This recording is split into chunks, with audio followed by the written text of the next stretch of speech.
And welcome to the Cowbell Kingdom Road Reaction post-game show. I am Jonathan Santiago. This is James Ham, and the Sacramento Kings losing a thriller.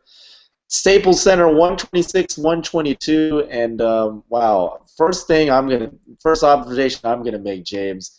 Lakers two guards tonight, Marshawn Brooks and Jody Meeks. They combined to score 55 points for the Lakers. The Kings two guards, Ben McLemore and Orlando Johnson.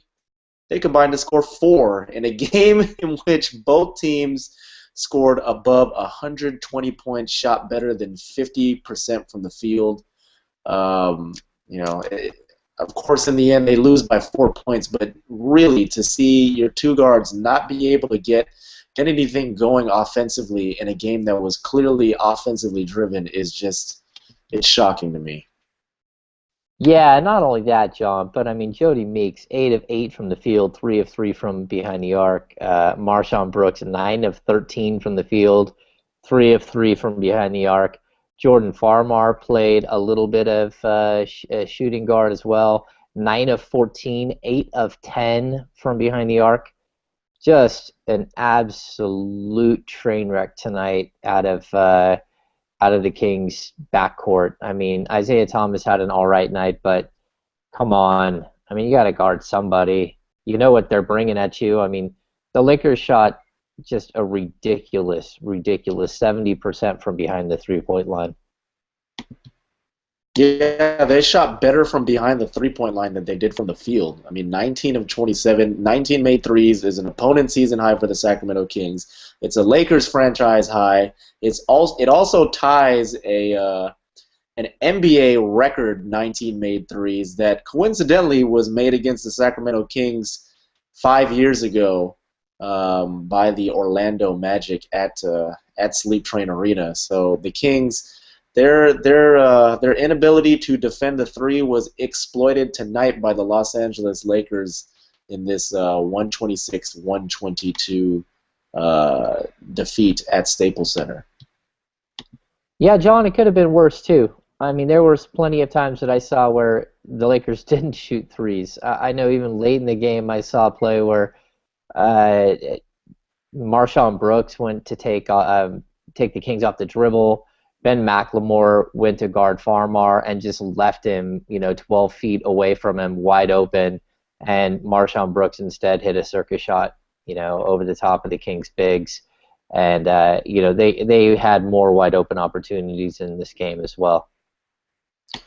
All right, 3 things to watch. Can the Kings win without DeMarcus Cousins? No. They are now 0-9 without DeMarcus Cousins this season. DeMarcus did not play tonight because of suspension. The NBA laying down the law on DeMarcus for a punch to Patrick Beverley. That is how they are defining what happened, I believe, in the first half of Tuesday's game against the Houston Rockets. So no DeMarcus tonight, and they lose this one. However, the Kings did get very good contribution from Derek Williams, who pretty much filled in nicely. I mean, obviously DeMarcus has been pretty much an automatic double-double this season, and Derek Williams comes in, starts at power forward for the Sacramento Kings, finishes with 26 points and 12 rebounds, his 4th double-double of the season, 10 of 20 from the field. He kind of cooled down, though, in the second half as far as rebounds were concerned. He got his double-double in the first half, but for him to get that double-double tonight, it was much needed for the Kings. If he did not step up, this would have been a complete blowout by the Los Angeles Lakers.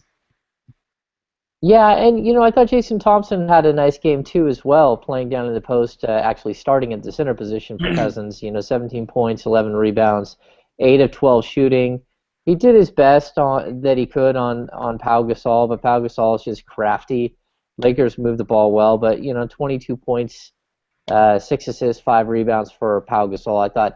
I thought Thompson did a reasonable job. I mean, clearly this was a perimeter game, but the Kings without Cousins, you don't know what to expect. And this was a tight ball game. They actually led by as many as 15, I think, at one point in the third, and they just let this one slip away. All right, point number 2. Can the Kings get off to a better start? And they did tonight. They outscored the Lakers 31-27 in the first quarter and 34-27 in the second period, going into the halftime with a lead. But the problem tonight was finishing strong. They allowed the Lakers to score 41 points in the third period, and they allowed them to also outscore them in the final deciding frame, 31-23. So it really wasn't an issue of getting off to a strong start for the Sacramento Kings. It was a matter of them finishing the game strong, and that's realistically what they didn't do tonight. Yeah, John, they didn't play defense in the second half. It's, Malone has talked so many times about a 48-minute effort, and tonight, the Kings, sure, they could score. They went for 30 or more the first three quarters, and they were doing okay, holding the Lakers down. But then to give up, 72 points in the second half, it's just an embarrassment. You have to. This isn't like your dad's Lakers team. This is a bad Lakers team. I mean, this team started four guards. They start Bazemore, start Wes Johnson, Jody Meeks, Kendall Marshall. Marshawn Brooks and Jordan Farmar play the majority of the bench minutes.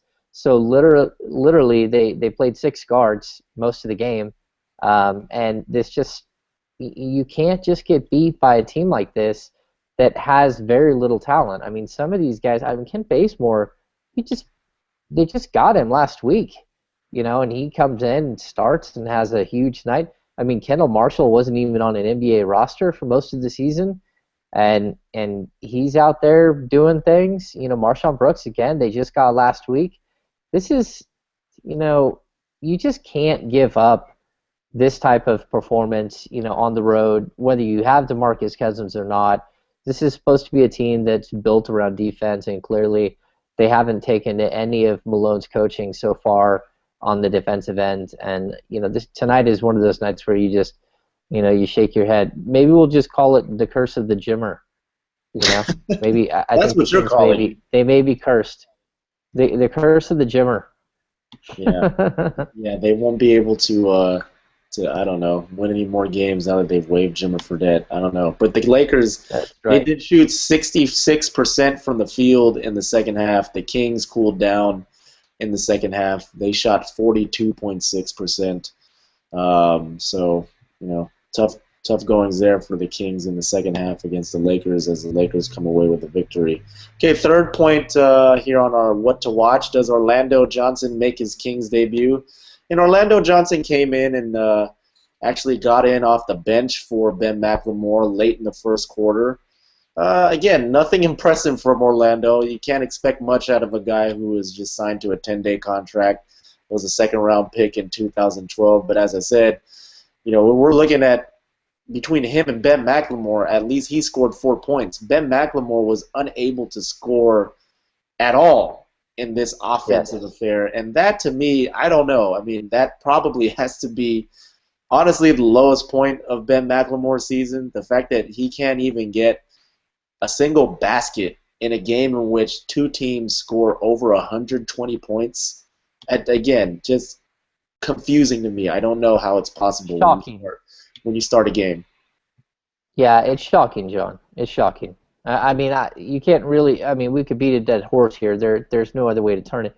He's just not producing on either end of the court, and he's getting this golden opportunity. The Kings have cleared out everyone in front of him. They've even cleared everyone out behind him. He's going to get like an honest to goodness 30+ minutes a game here on out, and he's just stringing together poor contest after poor contest. And the Kings have nowhere else to turn.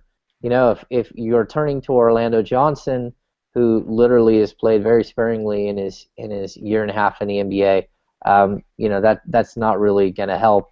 I thought it was, Travis Outlaw doesn't play at all tonight, which was kind of interesting. Again, you're talking about an offensive affair, and was it just why I didn't hear anything specific, but did Carl Landry just not make the roster tonight? That's what it seemed like. Carl Landry was out. Carl Landry was out due to a knee tendonitis. He had to rest. I missed that. Yeah, yeah. So I expected Carl to actually play in this game, and actually, last time Cousins was out, Carl started. So I'm kind of surprised that knee tendonitis kept him out. I mean, we haven't really heard anything about knee tendonitis, but it seems like Malone wanted to go with his young crew tonight.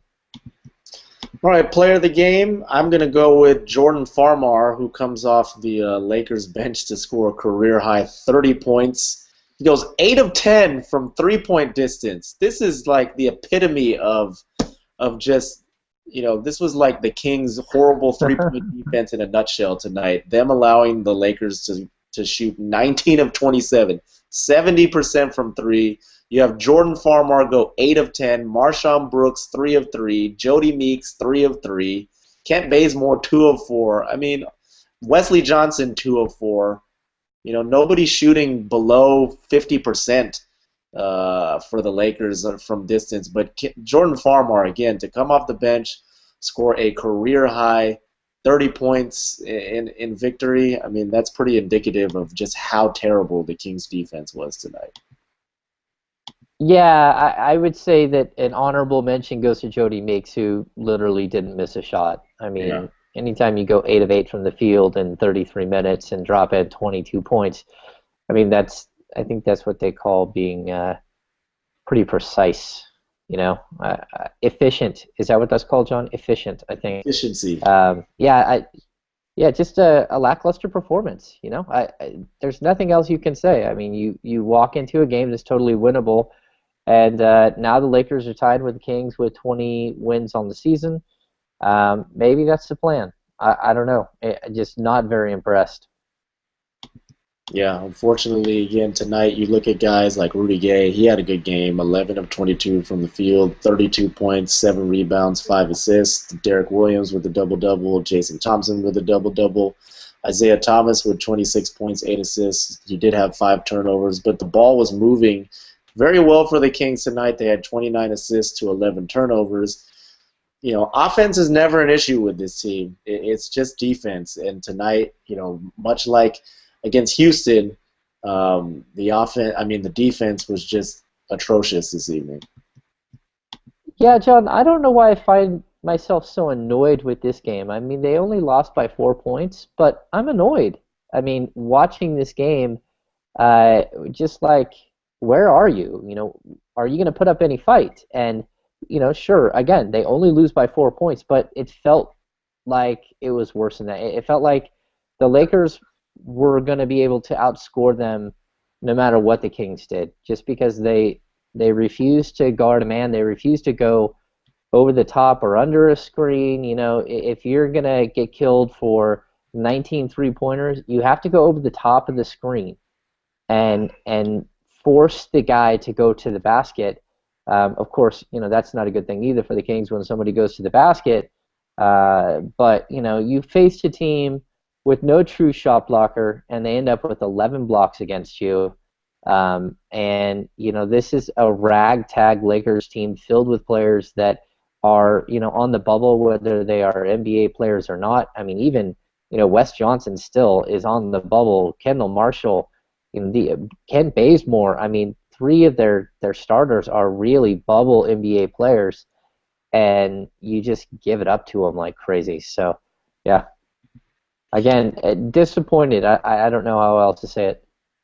Yeah, disappointing loss for the Sacramento Kings, but they'll have to forget about it quickly as they return home tomorrow to take on the Minnesota Timberwolves on the back end of a back-to-back at Sleep Train Arena. So, again, a final, Staples Center, the Sacramento Kings falling to the Los Angeles Lakers, 126-122. We'll be back another time, but check us out, Cowbell Kingdom Press Box Report tomorrow evening after the Kings take on the Minnesota Timberwolves. So, for James Ham, I'm Jonathan Santiago. Thanks for tuning in to this edition of the Road Reaction Postgame Show, where the Kings fall to the Lakers 126-122.